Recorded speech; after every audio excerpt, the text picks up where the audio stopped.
Hey, welcome back again, Gio. On this podcast, we're going to talk about gold today. This has been a big interest of mine for a long time. I've bought plenty of gold over the years. I've sold it as an investment. I know you're currently in that business right now. Look, I mean, when we talk about gold, I'm talking about literally bullion, right? I'm not talking about buying stuff. Like, this is something that a bunch of these I've picked up over the years. These are like the British sort of Queen Mother, these little tablets. They're like collectibles, but it's solid gold.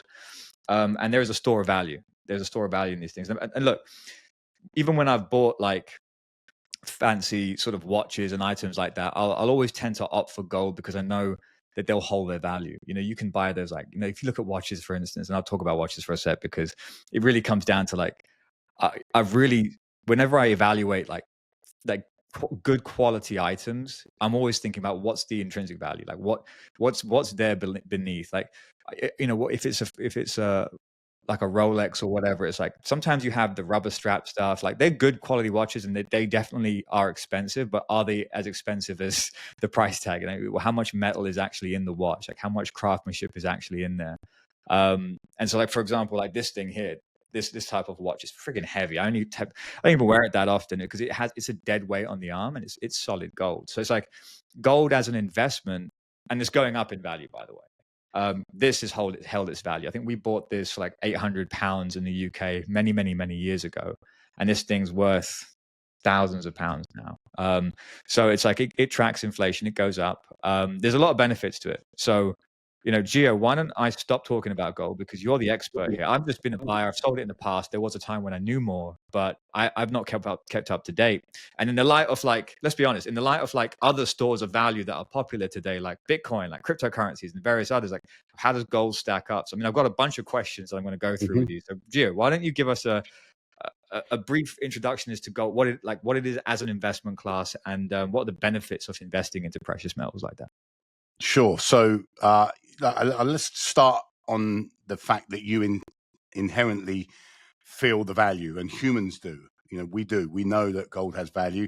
Then, if you look at different cultures, obviously your family's background is Indian, which is a really big buyer of metals every year for specific religious holidays. The Chinese, lots of different cultures always value gold. So we instinctively know it's got value, and obviously jewelry is slightly different in the sense of if you're buying it for an investment standpoint, it's not really not to say you can't buy a gold watch and pass it down generation to generation and it holds value, but you're absolutely right. There's the value of the metal itself, then the design and some other value that comes above and beyond the pure melt value of the actual physical metal. So Matt kind of just wanted to answer that part of it first, but it's like when you look at like the watch, right? It's like it's not as much gold as you think it is, right? But there is gold in it. So I instinctively think there's value there, and definitely that could be a cultural thing because I'm Indian. Like, Indians,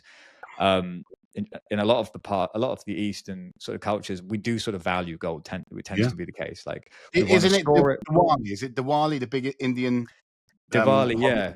And people that's a big, that's a holiday, right?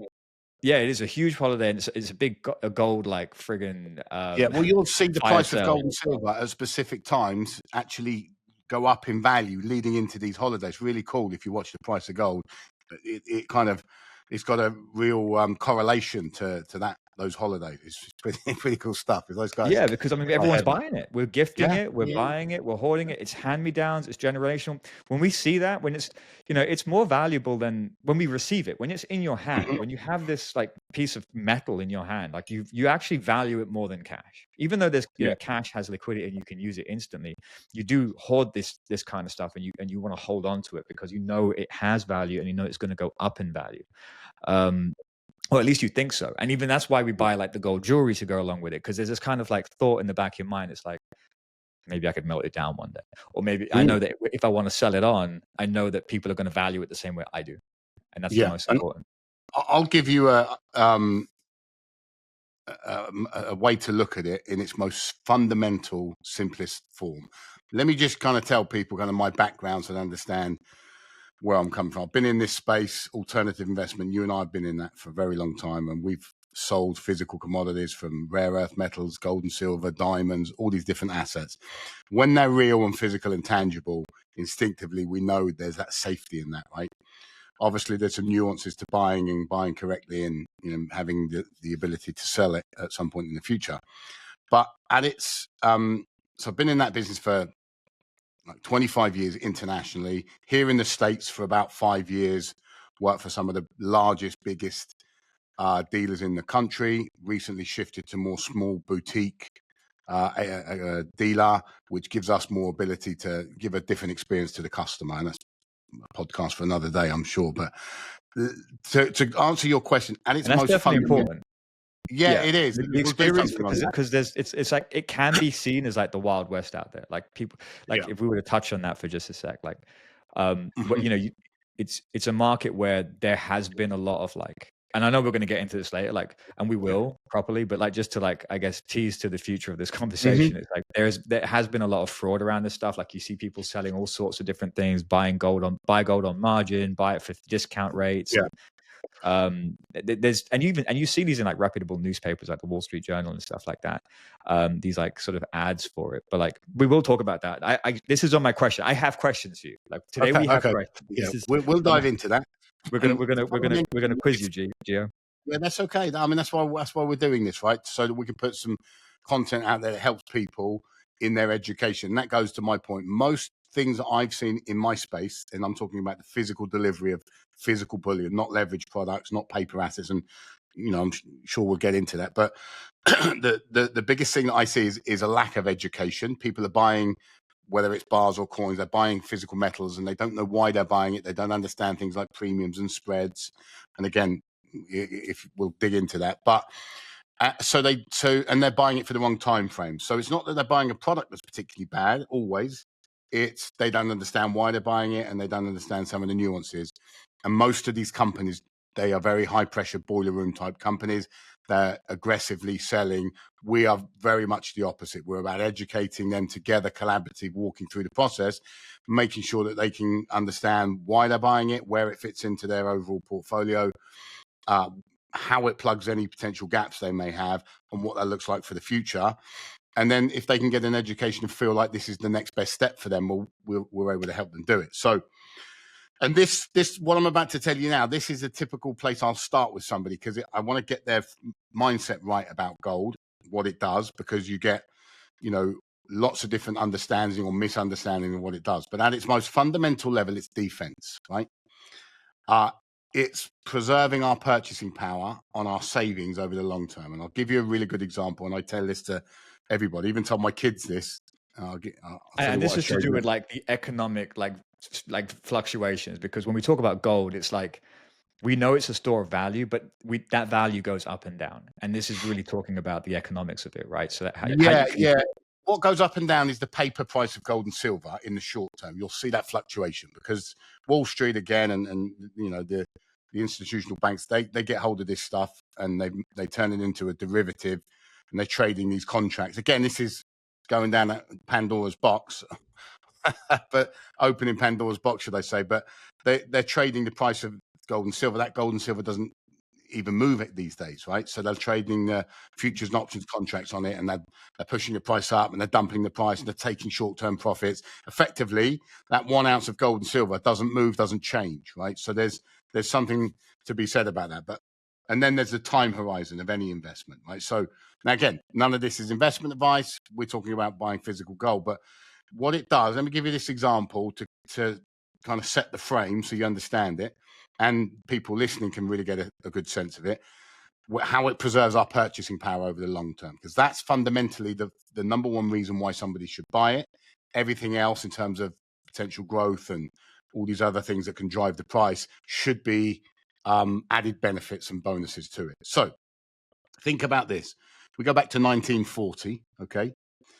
If in 1940, the average price, I'm talking about high street, off the rack suit, would cost you about anywhere between $20 to $50. So say somewhere in the middle, $35. In 1940, 1 ounce of gold was $35, right? So imagine you and I, Sav, we go in, we're in 1940. We go, I go and buy with my $35 1 ounce of gold. You you with your $35, you pop it in a box. I put my gold in a box, right? Close that box, and we fast forward to today. We grab the box, we open the box up. I take my 1 ounce of gold. You've got your $35, right? You go into your local high street suit shop. What are you coming out with? A button. Yeah, maybe a pair of socks, maybe a pocket handkerchief if you're Probably lucky. not, man. That's probably like I'll get extra thread.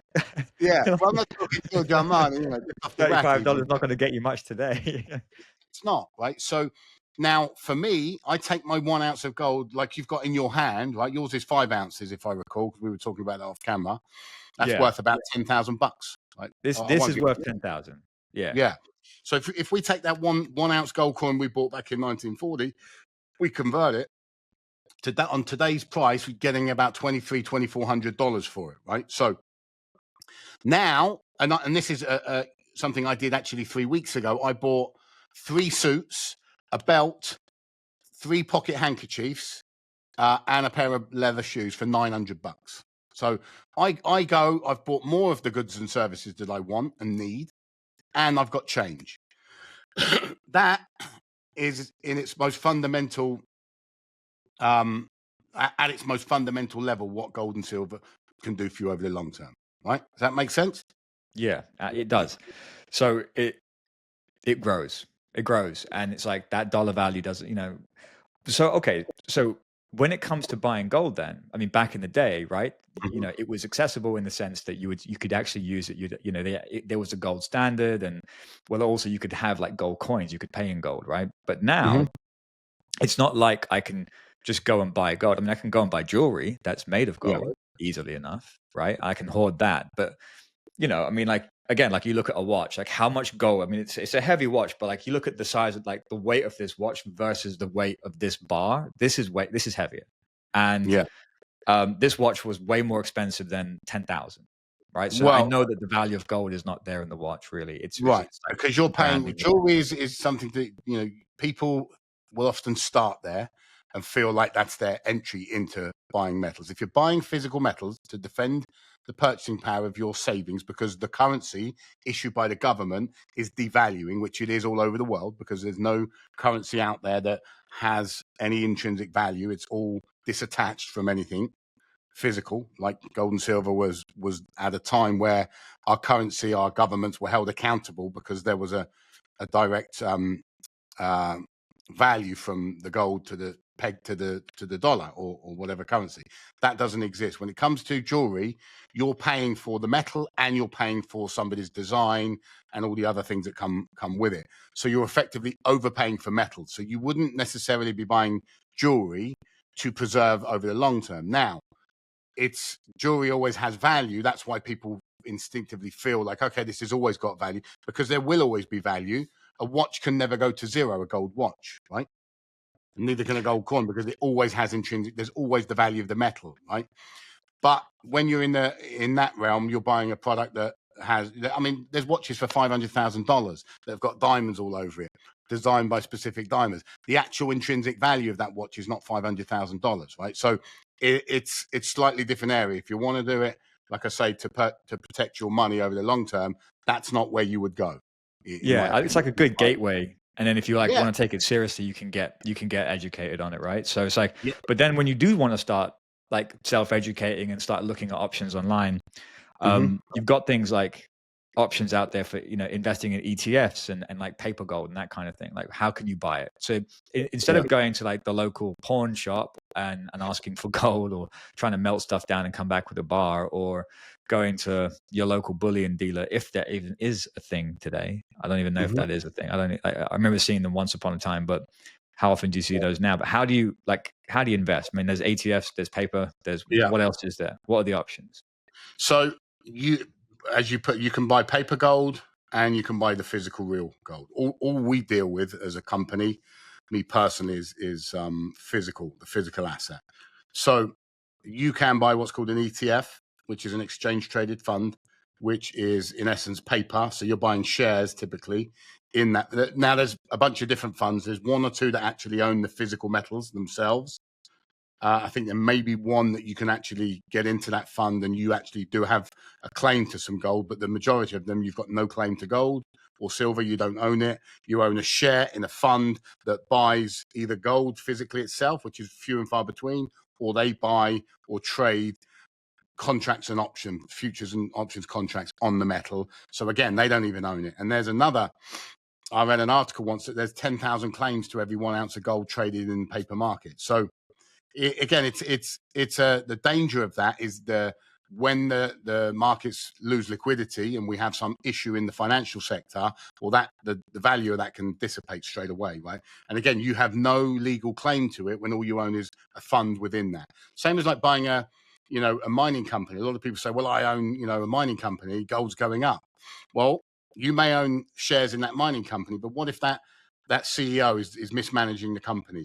Just because gold's going up, that doesn't mean that company is making money. That shares going up. Yeah, because it kind of goes to that old it goes to that old phrase, right? Like, where people buy gold, sell shovels, right? So you think, oh well, if you take that, that saying, and I'm gonna, you start thinking about gold. It's like, well, let me invest in the mining companies, right? Because at least, even if they're not finding gold, they're getting, if they feel like they found a thread or something and they start digging for it, the mining companies are going to start making money. They're going to have the financing that they need. And of course, their share price is going to go up, right? Especially if they think they've found a new, is it called a thread or something like that, or a vein of gold? I don't know how it's called, what the actual the definition is there. But like, you would think that would be a better one. But then you're right, because now you're dealing with like a ton of variables. You're dealing with like the stability of the company. You're dealing with the human factor.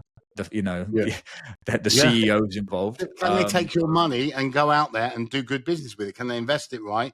And can they operate correctly? And can they turn a profit? That's all that matters when realistically, if they find a large deposit of gold, well, they've still got to be very efficient at, mining it, refining it, turning it into a profit, right? So there's a lot of moving parts, and that's what we call counterparty risk, right?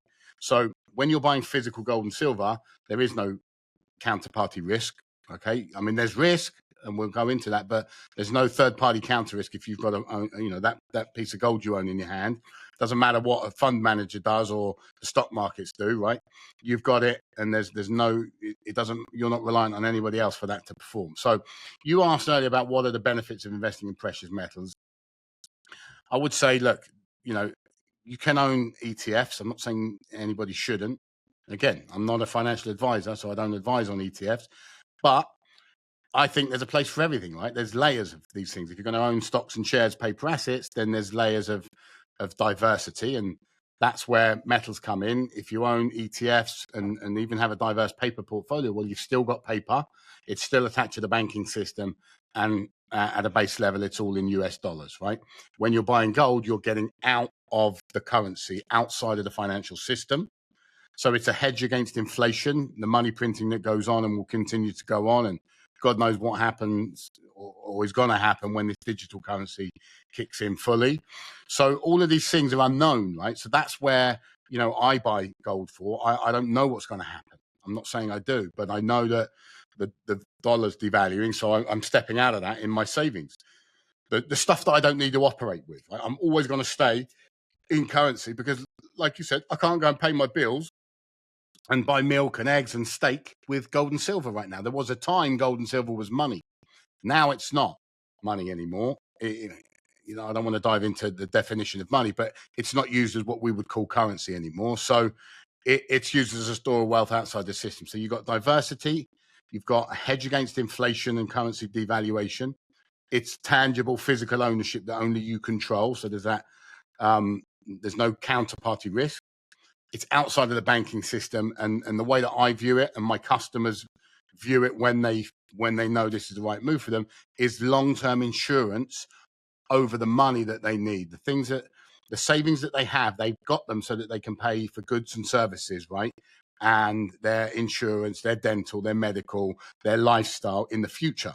So if you've got $1 million tucked away and you're 65 and you're going into retirement, okay, well, what if you outlive your money? What if that $1 million, which you probably can't these days based on, how much things cost, tax and everything else that's got to be factored into that, $1 million doesn't get you anywhere. So most people are going to outlive that. You understand? Yeah. And remember, a million used to sound, oh, if you're a millionaire. Well, unfortunately, that system's broken, right? So gold Yeah. can offer a way to defend against that if somebody takes action now, and they've actually got that hedge. Yeah. Yeah. Okay. Well, then you mentioned silver there as well. Like, so, I have silver too. Not as Mhm. much. I just kind of bought it because it was like, if I had a certain amount of money and I'd spent it on the bars of gold, then it was like, well, whatever was left, I put it on silver, right? So I kind of just left it as that, like, I've got some somewhere. Where's my silver? I'll show you. I always keep it on my desk. There we go. Yeah, Big fan of silver. we're showing off our wares. Yeah, we won't Oh give yeah, our address out. Yeah, yeah, beautiful. And I'll tell you, not to pull you off track, but my kids buy silver. Right? yeah. There you go. I've every got some month silver I too. make- Same every kind of month. thing. I mean, I bought these British things with the seal on them and everything. Well, you see, I've got the good old American Eagle here, my friend. But Yeah, I mean, there's a lot. I mean, we're going to talk about the American Eagle because there's a lot. If you Google that, you're going to see a lot of like conflicting information about American Eagle. It's really down to the people that were selling it and how they were selling it, the margins they were selling it at, and that kind of thing. We'll get into that later. But yeah, I mean, so like, if we're just looking at a store value, if I put $1 million in gold or $1 million in silver, obviously I'd be getting way more silver than the gold. But like, as a precious metal, as a store of value, what's the difference? Like, does it hold up just as much? Should I be buying copper? like what's the? My father-in-law asks me every day, "Have you bought any copper yet?" He keeps telling me to buy copper, and I'm the one that. Well, they're using them. Use copper in all the phones and everything. So then but then they use gold too, right? Because it's a better conductor. So it's like. Well, actually, yeah, gold is still used. So what? To go back to the demand annually for both metals, right? So each year, gold and silver have a demand from the investment space. People like you and I looking to, protect our money over the long term, and perhaps make money in the shorter term. And then you have demand from the jewelry industry. Again, that's a massive annual demand, right? We talked about that earlier. And that's typically where gold stops, the demand for gold stops. It's still used in manufacturing, but not on a level silver is anymore. Okay, so silver has all of those uses, but it also has massive demand from solar, from technology, from the EV car space. And these are said to be high growth industries over the next several years, right? So there's that side of it. Gold and silver, over the inception of both of them, since there's been a price, gold has outperformed silver roughly about 2 to 1. Gold's up about just shy of 12,000% from $20 was one of the first prices to where it is today, just shy of 2,400, or it hit 2,400 recently. Silver has gone from just under $1 to $50 for its all-time high. Now, if you look at that, obviously that's over history. But if you look at 1 year, 5 year, 10 year, which most people will be able to get better reference from, 1 year high for gold's 120%, 5 years over 700%, 10 year over 2,300%. Silver in 1 year has done over 700%, 730%. In 5 years, it's done 1,150%, and over 10 years, 2,670. So pretty close with each other in that sense. But there's, silver's been a little bit more volatile because there was a period where some guys called the Hunt brothers, I want to say they're a couple of Texan guys, and they manipulated the market, cornered the market, drove the price up. I think it was in 1979, actually, when I was born, from about $6 to $50, right? So if you bought at $50 back then and you own silver today, it's worth 30.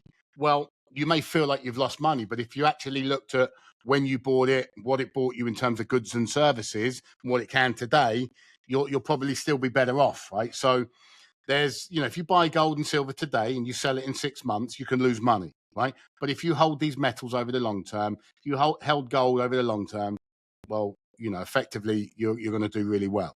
That's your savings account right there. Yeah. All right. I mean, you showed a coin. And I've got these. I don't even know if these are considered bars. They're like little tablets. They are what you would call, bars. They're like mini bars. Pure generic bullion. Bullion. There's no value. Here's the difference between that, if you want to know. This is actually classed as legal tender. This American Eagle is actually legal tender, right? And that means you and I could not make this coin. This can only be made by the mints, right? Okay. That bar, you and I could set up a business tomorrow, and we could make gold bars. And what there's 3 categories really of products you purchase. What we're talking about here is generic bullion. Comes in 2 forms. Comes in the form of bars and coins.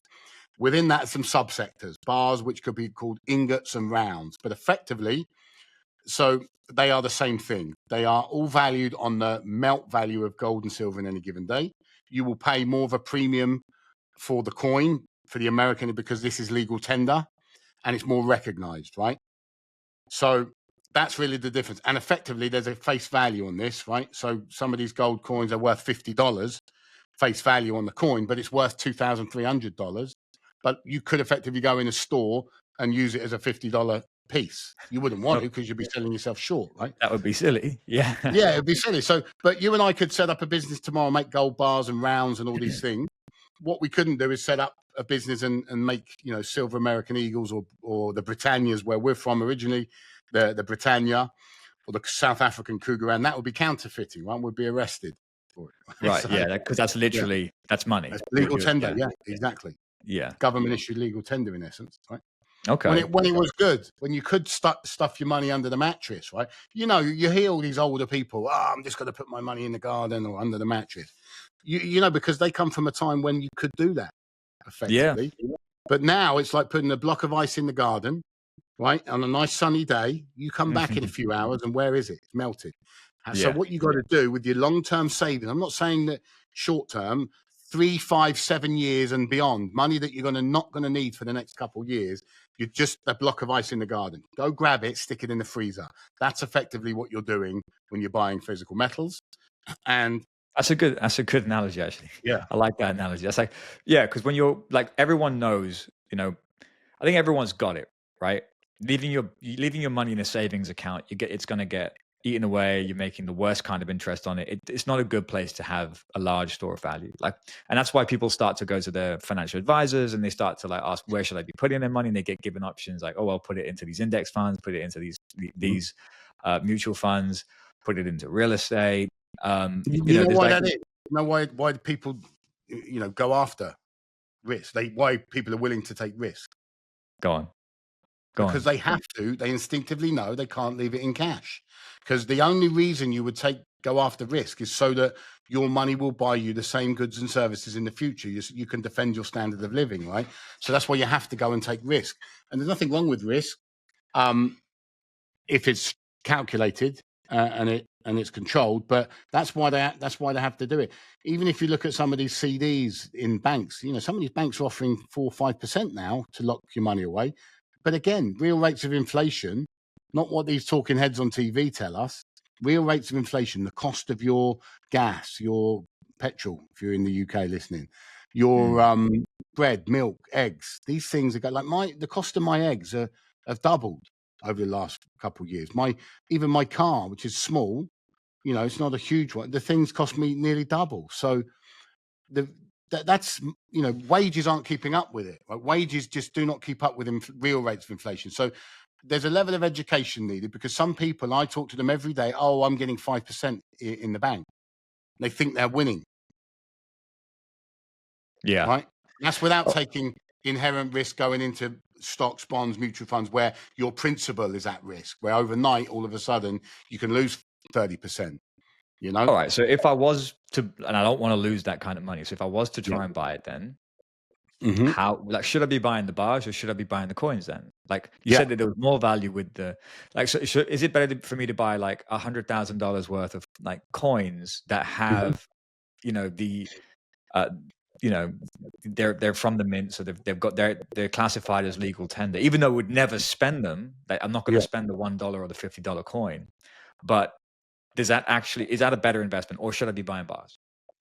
Great question. So first thing I would say is getting out of the US dollar into whether it's a bar or coin, my humble opinion, is an upgrade with everything going on with it, with the value of the dollar or any currency for that matter. So there's the first thing. Secondly, it's dependent on the person. What we do is we do a consultation with every customer, and we dig into the bars and coins and the different types of coins and the different products so that people can pick what makes sense to them as an individual. So without me diving in and asking you and figuring out what you're trying to achieve, my answer would be let's look at the differences. Bars generally have lower premiums over spot. Okay. So again, for people that don't know what that is, spot price is the price that you will see quoted on the commodities exchange daily. When you hit what's gold trading at today, you'll get a spot price for 1 ounce of the raw material. Yeah, Okay? like that's if you Google like what's gold, what's the price Yeah, of gold today, Google will give you the spot price spot as it price. is So as it's being traded today. exactly, you cannot buy physical bars and coins at spot. You're always going to pay spot plus a premium. Okay, a premium is basically the cost to market. So think about mining, refining, shipping, insurance, manufacturing. Then they got to use us to get it in the hands of the retail buyer, right? So all of that along that supply chain, there's costs. Part of that is profit that goes into our pocket. So a gold bar, a 1 ounce gold bar, will typically trade at the same price in the market, effectively across all dealers. Now you could sit there, shop 50 dealers, you may find some differences, but it should roughly be in the same range. So, but within that, the profit should be built in. You shouldn't be paying any execution fee or anything else. Most dealers like us will pay for shipping and insurance to the customer's door. If they're buying it at home, there's a couple of ways you can buy. But to go back to your question, so they are probably Like, more cost effective. should you be keeping it at home? Sorry, I know you went back to a question, but I'm throwing in another one. Like, but should you be keeping that much? Like me having a couple of little pieces Yeah. of gold, like they're like token items, right?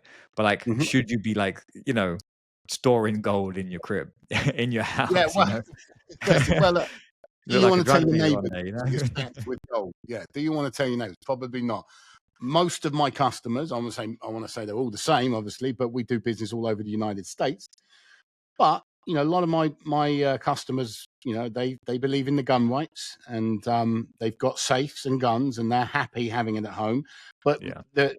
realistically, it depends on the person whether they can or can't. So there's two ways you can buy physical metals. Okay, you can use your cash reserves, meaning you've already paid Uncle Sam his pound of flesh. And this is savings that you have in the bank. Okay, after tax dollars, income tax we're talking about here. That's one way. Basically, a customer sends us a bank transfer. When the money arrives, we do the consultation with them. They pick their bars and coins. We lock in the pricing. We ship them directly to their home. The shipping companies don't know what they're shipping.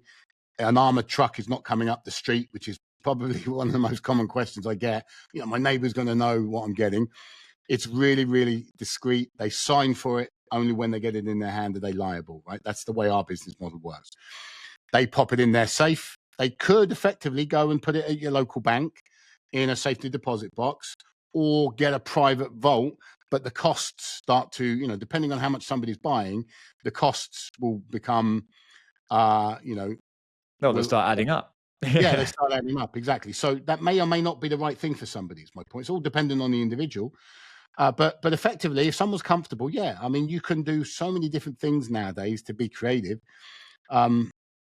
About how you save your metals. And I tell people this. I watched this YouTube video once. This guy was painting, blocks of gold and silver with black like paint and putting them around the house as doorstops. And it's like the bloody burglars will, stub their toe on it. And I copied the the method on some gold silver bars.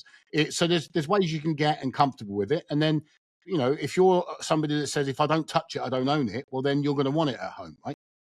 So Right.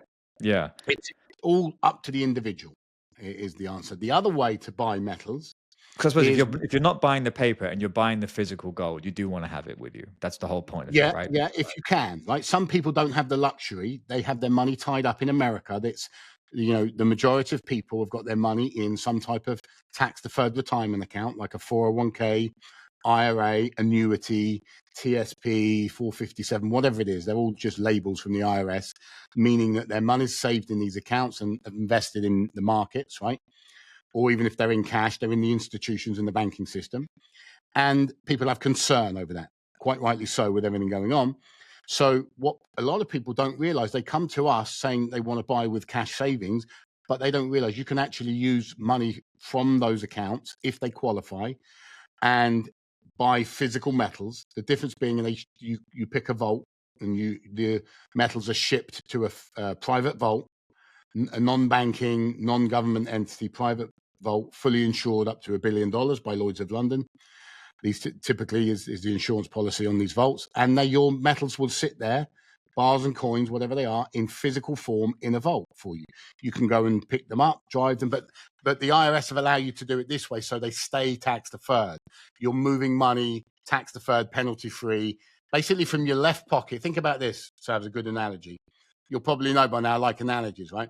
And I often tell my customers, what if they want to do it this way, or if that's their only option, they're not going to have the metals at home. Is the first part. But some people are good with that because they're insured from loss or damage or anything like that.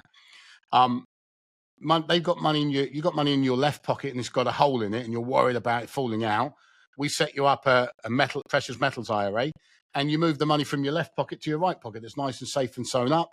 And then once we're there, we then buy gold and silver for you and we ship it to the vault, and it's in your name, in your control. You got your beneficiaries on the account. So it's a really good option for a lot of people. Some people will do both. They'll have some at home. Some people have this barter mentality. They do think they're going to be buying milk and eggs with gold and silver, or more silver. I would urge somebody to go silver if that's what they're doing it for, because you get more of it. It's a little bit easier to maybe barter with than a block of gold, especially where the value of gold is. So, but does that answer your question? Does that kind of yeah? I mean, it's like how do you? I mean, I think we'll let's drill down deeper on that later when we start looking at like all the different ways you can get into investing into gold. We can kind of like spell out the journey. But before I do that, we've mentioned premium a lot, and then so I want to talk about what the difference is between premium, because a lot of times when you Google this stuff, you're going to also come up with a couple of keywords. Like there's going to be the premium that'll come up, and there's also the spread. So what's the difference? What is the difference? What are they? So I think you've explained premium. So what's a spread, and how do they compare when it comes to buying gold? Yeah, probably two of the most misunderstood things, which are the most simplest things, but they're misunderstood by people. And when I deal with buyers that have already bought, maybe they're not happy with it, or they maybe bought the wrong thing. They don't even know what these terms are, which is, again, it's not the fault of the buyer, it's the fault of the educator, it's the fault of the dealer who don't educate. Hence why, why we've shifted things, and we're really, really heavy, big believers on the educational part first, so that they can make an informed decision to whether or not this is right.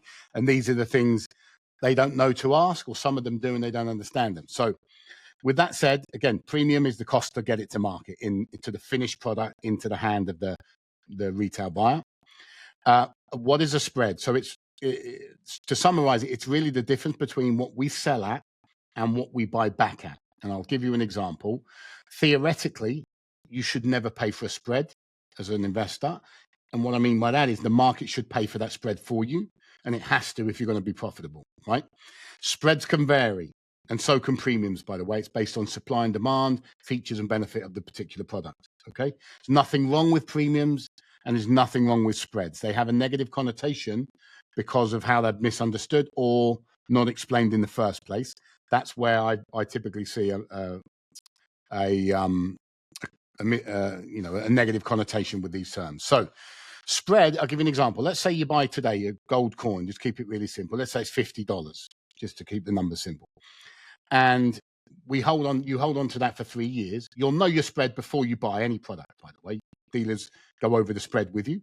If you buy today, you sell tomorrow, you lose the spread. Okay? That's what a spread is. So you need to understand that. It's the cost of entry, same as buying a piece of real estate, right?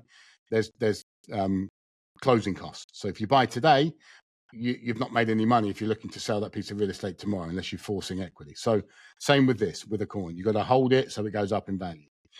So if you buy this gold coin today, or bar $50, right? Hold it for 3 years, say. Let's say that's up, now doubled in value. It's now retailing at $100, and you want to sell it back. All dealers should buy the metals back. We will always buy our metals back. We have a commitment to buy our metals back. We want to be a buyer for the metals as much as seller, because we're always buying and selling. But you can take gold. Here's another thing. Gold is the most, when people say there's no liquidity, well, it is actually. It's portable wealth. You put one out, that bar you've got in your hand, Sav, yeah? Pick a country, my friend. Go there and go to any pawn shop or dealer, and you can sell it and convert it to the local currency in any given day. Why? because there's utility. There's always a buyer for it. There's manufacturing utility, and there's investment demand and jewelry demand, right? That's why you can always convert it. So to go back, going off track a little bit, to go back to spread, that we will always buy back. So let's say it's $100 in 3 years' time, that coin. Well, we're not in the business as dealers to buy that at $100 and gamble which way the market's going to go, but we will buy metals. We're going to want to pay a spread to the retail. That's what a spread is. So let's say it's a 5% spread. We give you $95 for it. You've made what, 85, 90% return on your money over that 3 years. You're a happy camper. And then we get to turn around in the market that day or the day after. And even if the market goes against us, we got a buffer, we can sell that product on at a profit, right? That's what a spread is. All right. So if I buy at 50, I hold for 3, it's gone up to 100. But when I sell it back to you, I'm really selling it at 85, 95 because that's the spread, or have I misunderstood? Yeah, if it's a 5% spread, and it's $100, you'd sell it for $95. But effectively, you're not paying, so we don't charge a commission on the back end or execution fees. We make our money on that spread. We buy it at a discount to retail, same way we do when we're buying wholesale, selling retail. We're not paying retail price as dealers. We're buying it cheaper. We can sell it at retail. That's where our profit lies. And on the spread on the back end is the same way, but you know it going in, right? You know what your spread is going in to any product. But either way, I've had the increase over the 3 years. Yeah, because here, I'll give you an example. 2007, if you bought gold and silver at in 2007 and held for just 4 years, gold did over 217%, silver did over 350%. So there's products that have got different spreads from 5% up to, double-digit spreads, right? May sound a lot, but it's not. Effectively, there's reasons for that, but it's for another day. But, in any essence, even if you're buying a product that's got a wider spread, well, the market's more than paid for that in both of those scenarios. Where people get hurt with metals is they buy today, and maybe the broker's not explained, this is not money that you may need in the next 12 to 24 months. If it is, I tell people, don't do it, because they shouldn't. Because you can be okay. You could buy today, sell in 6 months. And if you did that 6 months ago, you'd have been okay where gold and silver are. But my point is, you've got to plan for that you're going to tuck this away for 3, 5, 7 years, and maybe even give it to the kids, right? To defend the wealth of the family. Depends on the person's objectives. But the longer you can hold metals, the better it is. If you can buy before a crash, a recession, a correction, which is where we're at now, right? Well, based on all of these experts that I see in the news every day telling us we're expecting major market crashes over the next couple of years. Who knows? I don't know. They don't know, I don't think.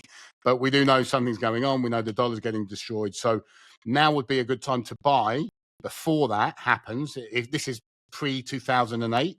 And then you can not just protect, but you can actually profit. There's nothing wrong with profiting. And if you look what I told you earlier about the pricing of gold and silver in what it did in those periods, well, these are not to be overlooked, but you shouldn't be buying them chasing profits. You should be buying these metals for that fundamental reason I told you before, to protect your purchasing power for when you're going to need your money in the future. All right. Well, all right. Speaking about purchasing power then. So I get it. I think I get it. So it's like, okay, but if we're now looking at purchasing power and we talk about storing the gold, like you mentioned earlier that, you can have it stored in the vault somewhere. Like, first off, how do I know, as far as purchasing power is concerned, is we want to make sure it's the real thing, right? Like, I would think that, and I might be going around in circles here, but I would think that, like, the tablets that I have, because they have the British, the monarchy seal there, I would have thought that, that this is what kind of makes sure that it's authentic and stuff. Like, and I'm not aware, I don't have a way to, like, authenticate the gold. And if I'm buying it through an IRA and I never see the gold and it goes to a vault somewhere, how do I know, like, the real stuff's been sent? Like, are they going to check it at the vault? Like, how does that all work? Like, how do I know this is legit? So there's 3 entities involved when you're buying it through an IRA. There is us, the dealer. There is a custodian of the IRA. Their job is to report the purchase and sale and distributions and things like that to the IRS, cross the T's and dot the I's, if you will. And also, where there is the storage vault themselves. The vault's job is to test the metals when they arrive. There's assay tests and various different tests they do. And again, you can actually get, you can use, as an individual, you can use professional assayers. There's acid tests, electronic tester kits. But the other part to that is using a trusted dealer, making sure you're buying from a reputable source. Some stuff does not have certificates. Again, that's getting into products. That will be a whole podcast in itself. But some metals will come with certificates, which is generally numismatic coins and things like that, proof coins. Others, like plain bars and generic. I was going to ask you about numismatic coins, because that's an interesting one. Do you want to quickly talk about numismatic? Yeah. What is that? Versus generic bullion. Yeah, absolutely. So generic bullion, again, is just the value of it is quite simply worth the metal content, right? The melt value of it. Numismatic has that plus some other value based on supply and demand, and the price is driven by supply and demand. It will be due to the amount has been made in mintage, the number of these assets. So typically what you'll see is a proof coin. So let's just use an American Eagle as an example, right? You can buy an American Eagle generic bullion coin, which is mass produced. Okay, they make millions of these things. And then a proof coin, they make about 2% of what they mint each year on the generic bullion, they'll make in proof. These things are double minted. They are sealed and authenticated. They come in boxes, and there's various different kits, things you can buy with them. 4 sets, 3 sets, and all these different things. So there is demand and above and beyond the value of the metal itself. Okay. There's a whole secondary market of buyers. They're a little bit easier to sell in many ways. Dealers will buy them back, but also private buyers will buy them, eBay, auctions, and other places like that. So the difference is, like I say, one is just the pure metal value, and the other has value above and beyond the metal. Okay. So that's the difference. Now, some people, proofs may not be a good option. If you're short term, again, I tell you shouldn't buy physical metals for short term, but bullion would be better if for whatever reason you are only wanting to buy for a year. You would want to look at generic bullion, whereas your proof stuff, 3, 5, 7 years, because spreads are wider on that stuff, right? So effectively, they make it. Yeah, I was going to say, so by buying the proofs, if I'm buying it basically at arm's reach, right? If I'm doing it through an IRA, buying the proofs kind of guarantees me authenticity. Yeah, exactly. Or am I looking at it the wrong way? No, that's a good way to look at it. Obviously, you can still buy fake proofs if you go out there online and try buying them from various different places. I mean, there was a documentary I watched, and this guy went into all of these factories in China. These guys were making American Eagles out there in China. You wouldn't know it, but obviously dealers buy from reputable wholesalers and the mints directly, right? So that's a huge part of it. You don't want to be buying from these, or there's a high level of risk going to buy from these coin. They do a lot of these road shows in America, right? They do these events, and there be these meetups for coin sellers. And look, it's a whole nother world. There's generic investment grade gold and silver, and then there's this collectible numismatic space, and then there's some hybrid stuff in the middle. The collectible rare coins, you should be staying away from that as an investor. I'm not saying there's anything wrong with it. If you know what you're doing, there's a lot of money to be made. But there's silver coins that you could pay $20,000 for whatever reason, right? It's a whole really specialized area of the market. 99% of my customers are not buying for that. They're buying because they want long-term preservation. They want some advantages, and through an IRA, there's some moving parts to do with reporting and tax, and there's some benefits buying with an IRA. So that's typically where my customers will sit. And when you're buying with an IRA, only purest metal in the market will fit. It has to be 3 or 4 nines fine, or you can't buy it through an IRA. You cannot go and buy a shipwreck collectible coin in an IRA, right? The IRS have made it so that you can only buy pure investment grade metal, okay? And proof would fit into that because it's pure. Okay, so that's a good thing. So if that's the way to buy it, so like because it's like having cash on hand sometimes. To buy the quantity that you want, to have it, not burning a hole in your pocket as well. Like you don't want to like cash in on it. Like buying it through an IRA is probably more sensible because you're going to be sitting on it for the long term, but it's going to be it's going to be good for you. It's going to be making money on itself. It's going to be, increasing in value, essentially, even though it's not necessarily. Income. There's no income with metals. That's what people kind of come in asking a lot as well. It's like you say, getting out of the US dollar, getting out of the banking system. Okay. Taking that block of ice, putting it in the freezer. There's your first fundamental move and objective. After that, you're hoping that, more and more ice collects around it and it grows in value, right? It grows in size. That's what's happening over the long term. And historically, we just look at what the price of gold and silver have done, and it builds a really good case for somebody trying to defend their long-term wealth for either them in their later years, or if they're thinking, legacy and generational wealth, well, then that too, right? All right. So okay. So if I wanted to buy some, then I would. I mean, let's go back on something though, because you mentioned to sell it, I'd have to sell it back to a dealer, and that would be the case. Could I do that from an IRA too? Yeah. Oh, yeah. So how could we do it there? Out, like say, okay, I'm done with this. It's not growing the way I wanted it to. In fact, I'm going to move my money to like something else, whatever it is.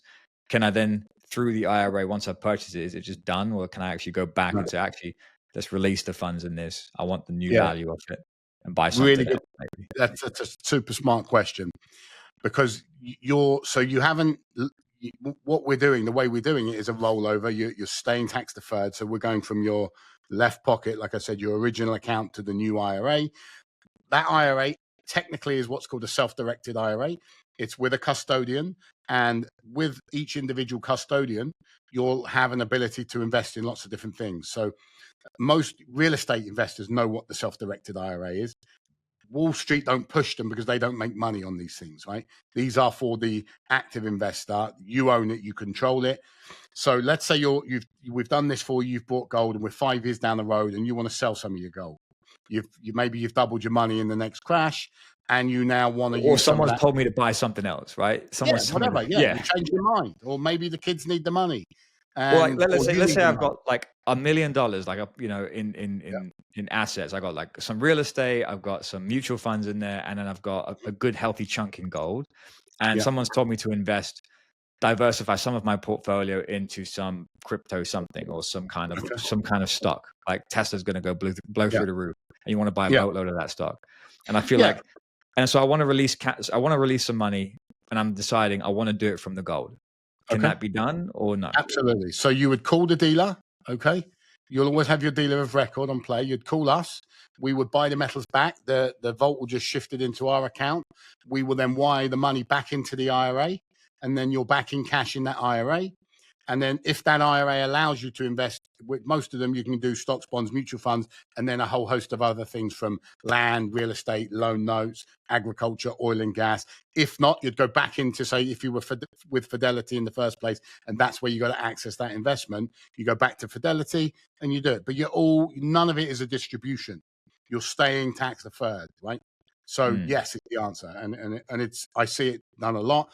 Most people are doing this for the longer term and not typically selling. That said, life happens, I had a customer quite recently, a daughter ended up getting married, and she wanted to pay for the wedding. And this was really the only place that she had the ability to do it. So we liquidated some metals, sent them back, and she actually took a distribution. And then she did pay tax then at that point, right? Now because while it's sitting in there, you're not paying tax on it. But when you pull it out, you're going to pay tax on it because it's value. Always. Now there's some benefits, and there's some ways that they do reporting in metals. The way that's done on the back end there, and it's in the benefit of the investor if you pulled the physical metals out. Because if you're in your 70s, right, over here in America, I don't know what it's like in the UK, but if you're 72, 73, there's something called an RMD, which stands for a required minimum distribution. Okay, so the Uncle Sam says, look, I want my pound of flesh. You've got to take out 10% this year, and then I can tax you on that, right? So that they're forced to do it. If you own gold and silver, you can take, and let's say you're only doing that. You don't need the income. You've got income. You're only doing it because Uncle Sam says you have to. You can actually take physical delivery. They'll ship you your RMD, the value, in metals. And then that will come to your home, and you'll have the physical metals. Then you've got, something off the books in your hand, physical. You can pass to the family, inheritance. It's there, whatever you need to do with it. There's an added level of privacy, if you will, that people like through that. So you've got more options when you own physical metals than you have just cash, right? Because obviously Mm.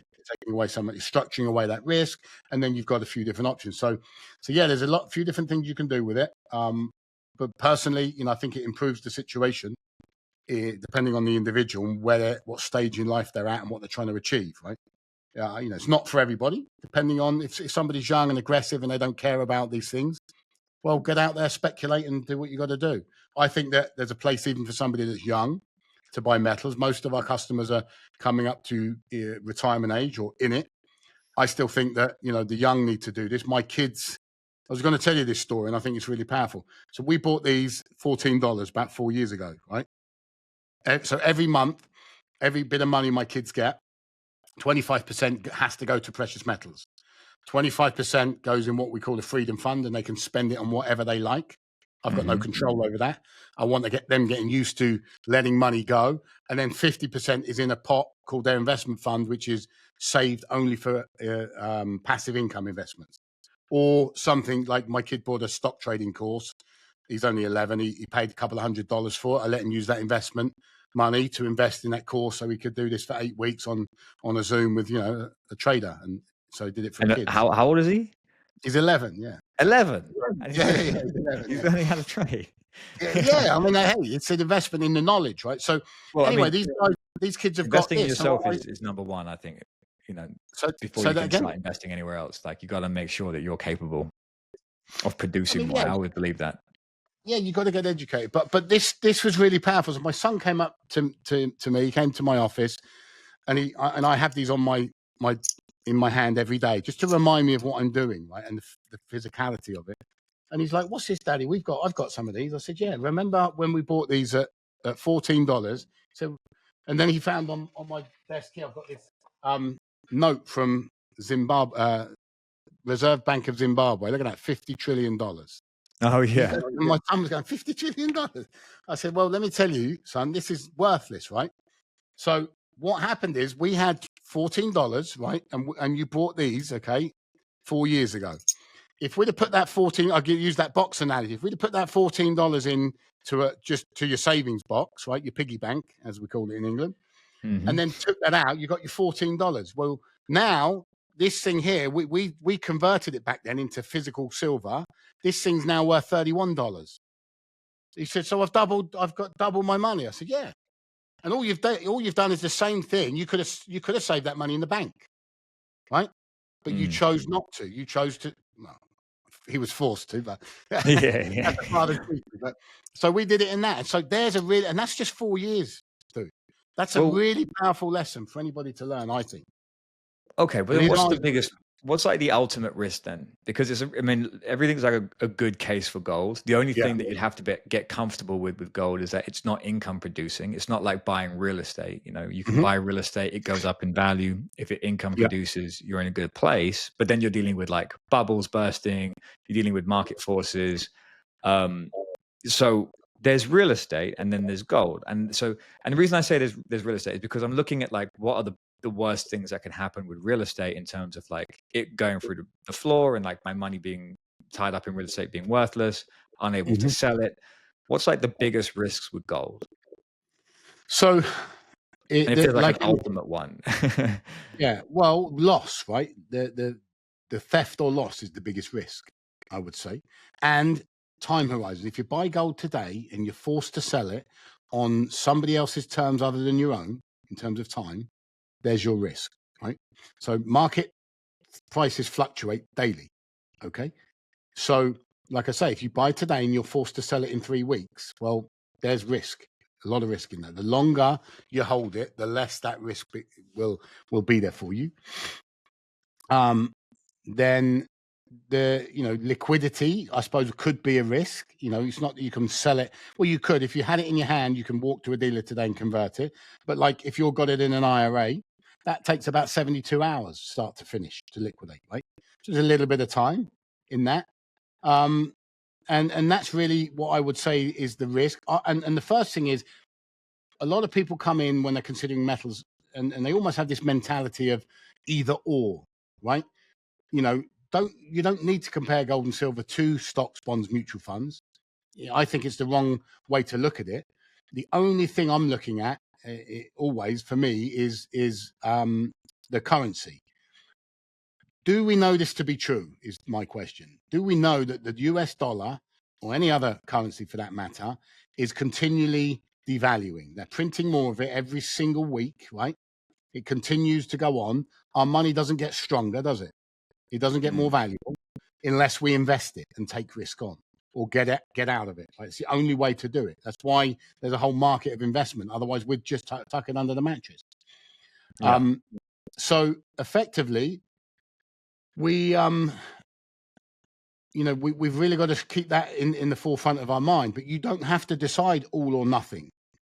What people are doing, here's another analogy for you. I'll make it my final one. Is when they're in the stock market, and I hear, especially now, we're in one of the biggest bubbles of American history, the biggest bull runs in history, right? We typically see a 5 to 7 year growth, a bull run in the paper assets, then they burst, and then we see a really good bull run in physical commodities, and so on goes the cycle. We're about 13, 14 years into this bubble. It could be the worst crash in history. It may not be. But in essence, people forget very quickly because all of a sudden, people that lost 50% in 2008 said, well, I made it all back. So, yeah, you made it all back, but you didn't need to go through that cycle. And whereabouts are you with inflation and everything else? So you've lost years of your life, right? So they think, okay, this is amazing. The markets are going up. It's like skydiving without a parachute. I'm sure it's exhilarating, right? Until you start seeing that you're getting closer and closer to the ground. And then before you know it, boom, it's too late.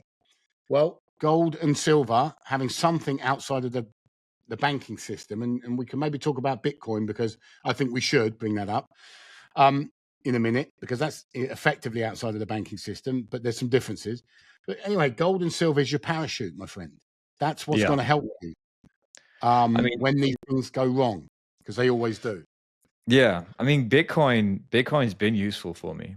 I did invest in a little bit of money into Bitcoin, and it stood strong. I mean, there were dips, but it was scary, but it did stay strong, and it was outside the banking system, and I could convert it quickly. It had value. People accepted it quickly.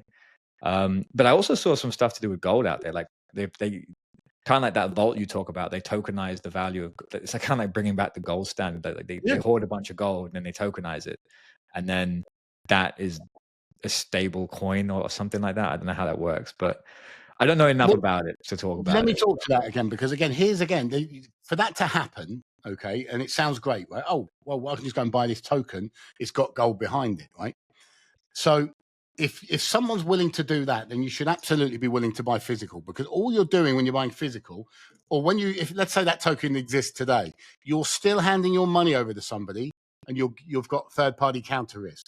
When you buy it for yourself, you're creating your own gold standard on your own money. You become your own central bank. Central banks all over the world, they're the ones that print money and issue it at an interest rate to the governments, right? They put all governments in debt. And these guys underpin all of their currency with physical gold. In fact, they've been buying more gold and silver, gold, should I say. They don't buy silver. They buy central banks. They buy gold.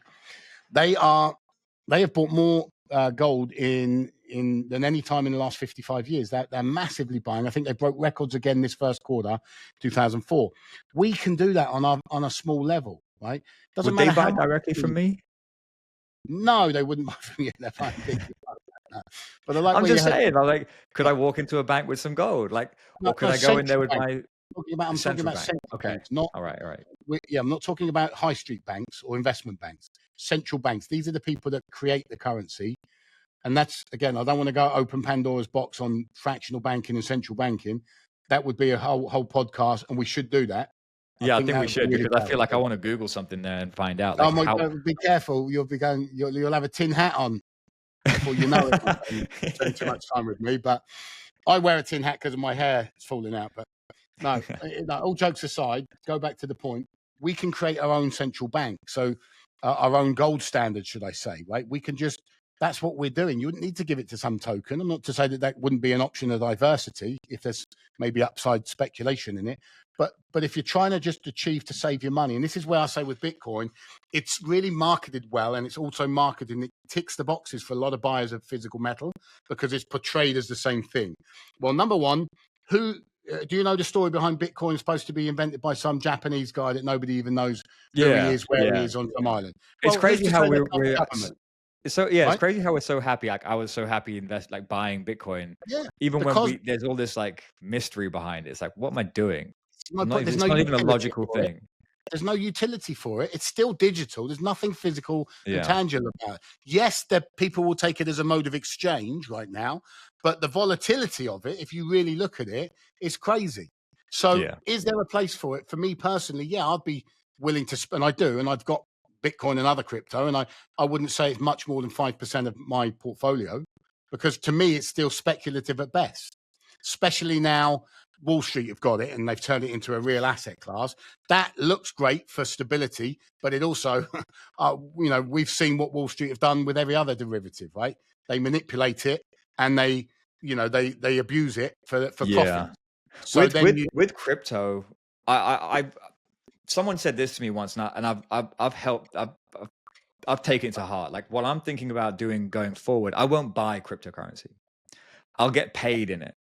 Like Mhm. I'll offer a service, I'll do something, I'll have a product to sell, and I might say, and we accept crypto. Right.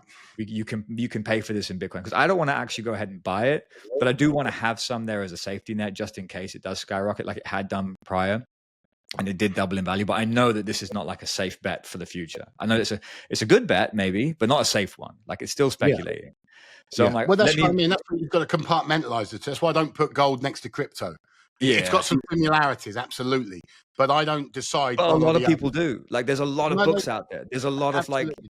yeah, they say this is the new gold. Like Yeah, because marketing people are clever, aren't they? yeah. They know how it's human nature, and they know what drives us. It's fear and greed, and there's three things that we will do as humans. We're either going to take action preemptively, okay? We're either going to do nothing, right, or we're going to go the other way. So we freeze, or there's greed, which is another big driver. So there's greed and there's fear. They're the two big drivers, right? Yeah. And I that's think what. like when you talk about greed and fear, like if you were to buy a business today, Mm-hmm. if I was to put, I've used this before. Like if you're going to try and buy a business today, what kind of business are you going to buy? If you had all of your money and you Yeah. had to buy a business, you would, after some consideration, you'd start to think of things that have proven themselves year after year. Like Yeah. you'd think oil and gas. I'm going to think banks. I'm going to think, let me buy something that I know people are going to I'm going to have think to use. laundrette. I'm going to think barber shops. I'm going to Yeah, think things that serve goods and services that people need absolutely need. Yeah, and are recession resilient, that they need it regardless of what's yeah, going on. Do yeah. you need a Ferrari? No, you don't. No, And I know that and but that's I need okay. to buy. I'd put my money in the car that everybody needs to use, that everybody can access. Yeah, it's absolutely right. Like you want to look at something that's tried and tested long term. And I think if you're looking at the gold as a comparison here, it's like that is the tried and tested thing that's been long term. It's always stood up to every test. It's always Yeah, it really recovered. has. Yeah, it's like, and I think if I was to speculate, you can, but and like I said, even with my own personal mission going forward is to get paid perhaps, and then in crypto, if that was going to be a thing to talk about. But where I would store my money, it's never going to be in a savings account. It's never going to be with a bank. Put it that way. Like I'll have the most minimal amount of money in a bank to this day, because I can't trust them, because they'll shut my account down. They'll want to. There could be so many different things that could happen where banks could go under. Too many people can get access to your account. The tax man has direct hand reach, can go right in there and pull money out. I don't like to have any of that. So I'll have the bare minimum in the accounts. You need it for liquidity. You need it for spending. But when it comes to investments, to be honest, even when it comes to real estate, I learned a lesson a little while ago. When you have real estate, it's registered, that your accountant knows about it. It's on paper. Everybody knows it's there. If you're in a marriage and you're getting a divorce, if you owe some money in taxes, if you end up in a civil suit and people want to claw something off you and they want to start looking at what you got, your real estate's going to be sitting there. It's on paper. There's an address and they know where it exists, and they'll look at it like a fat juicy pig they can go after. Yeah. Whereas metals, things like gold, like if you can buy it and it can disappear. Like, you can sit, like if it's an IRA, obviously it's sitting somewhere. But once you own gold, you can stuff it under the sofa. You can put it in a place that people. There's not many more things, Sav, that are giving us these options. As we move forward and advances in technology happen, this talk about this digital currency, realistically, what have we got as an option? We've got gold, we've got diamonds, we've got things like that, but everything else we've got to do a podcast on diamonds. Yeah, we should. Yeah. How do you value that? Because I know gold has the gold standard in terms of it doesn't have the gold standard, but it has a spot price. Does it right off the bat? Does it have? Do diamonds? Do you know if diamonds have the same kind of thing? Well, again, it's the whole. You need to be far more specialized in diamonds based on the purity and the quality, and what stage is it? Is it polished? Is it rough? It's and again, I'm no diamond expert, and we've sold them in the past. With these all for along the supply chain, but there's levels to it. There's nuances to it, and again, it doesn't mean that you can't do it. It's the same as another good thing. If you look at the wealthy, and we've been very lucky in our lives to have dealt with different people from blue collar, hardworking, 6-figure portfolios to people with north of $500 million over the years, right? And there's a consistency that you see in portfolios and I tell my clients this all the time: the ones that do well and the ones that grow through every market cycle are the ones that don't have the bulk of their money in paper assets. They've got it in things like gold, diamonds, land, heirlooms, right? Heirlooms are another big thing. Artwork, remember, a lot of people can buy whiskey and wine, all these things that appreciate over time, right? So there's some nuances in those things, and same with diamonds. The thing that I'm always nervous about is the paper side of things that can lose liquidity overnight, because that's the problem that you use these physical things for. Because as we move forward, and you're talking about how it's all tracked and logged down, the government, what is there going to be? Like, they even want to put all of these things in the blockchain, and it sounds all good, doesn't it? It sounds like an advancement, but it might be a step backwards in terms of privacy, right? If there's ever going to be a thing left. But for now, I know that under your mattress. Exactly. And I know that at least for for my entire lifetime and generations before me, gold has been something that will convert back into money at any time. Like you can't say that for crypto. You can't say that for certain. There's an unknown. There's an unknown there. Isn't it? People are using it now, but you don't know what's going to happen with that. It could be the government that own it all, and everyone thinks we got this privacy. I mean, we all think it's like decentralized banking. What's the guy's name? Satoshi or whatever. Yeah, but that was just he was the Bitcoin guy. But then he's the Bitcoin guy. Yeah. Well, was he the blockchain guy too? Did he create? No, I don't. No, I don't think he was just the Bitcoin guy, I believe. But nobody knows who he is. He's it's like you can't make this stuff up. Yeah, it's true. But there we have it. All right. Well, I think we've exhausted exhaustive today. I think this was a good conversation about gold. I think we should have another one about diamonds. I think we should definitely talk about a bit more about the banking system in terms, if we can. I mean, it's a big topic. I think we're both going to have to read up on stuff to discuss it. But I do want to explore some of these conversations because maybe get some other people in. Like let's get a diamond specialist in. Let's speak to other people. I've got a good guy we should get in. He's a stacker, right? Yeah. He's a big stacker. I want to say, from Louisiana. His name's Lane Bolger. He's got his own podcast. I've talked to him already, actually. And he could be really good perspective to add in from a real, individual level, where I'm sure people will be able to connect with this guy. He's not a financier. I think we should go to both sides, try and get some people that work in the system. And this guy's got his own opinion on the system. He's stacked, he's prepped. But I know him through a network of fasting and fitness stuff I do. Some masterminds I'm in. He's in that group. But and part of what he was talking about in his prepping thing was how he uses fasting to feel more prepared. He can go 5 days without eating. Let's say we do get this, let's say, you're like, what? Let's say you go, I mean, I do 2 days, 3 days, but my point is, imagine if we do get this apocalypse now type scenario and we're bartering with gold and silver, and you've got, one man here who knows he can go and protect his family, and he can fast for 5 years. He can give his food to his wife, his kids, or maybe he's trained his kids in that as well, right? Whereas you've got the other person who's can't go an hour without stuffing his face. Who's going to be more powerful in that scenario to be able to defend their home, defend their family? There's a lot to it. It piqued my interest when I listened to one of his podcasts. So I think we should get him on here. I think it'd be awesome. I think it'd be awesome. Yeah. Let's do it, man. He's a character, man. He's a character. Yeah. All right, cool. All right. Well, listen, Gio, thanks for helping me address some of these questions and sharing your experience with gold markets. Look, till next time, man. We'll see you on. Awesome.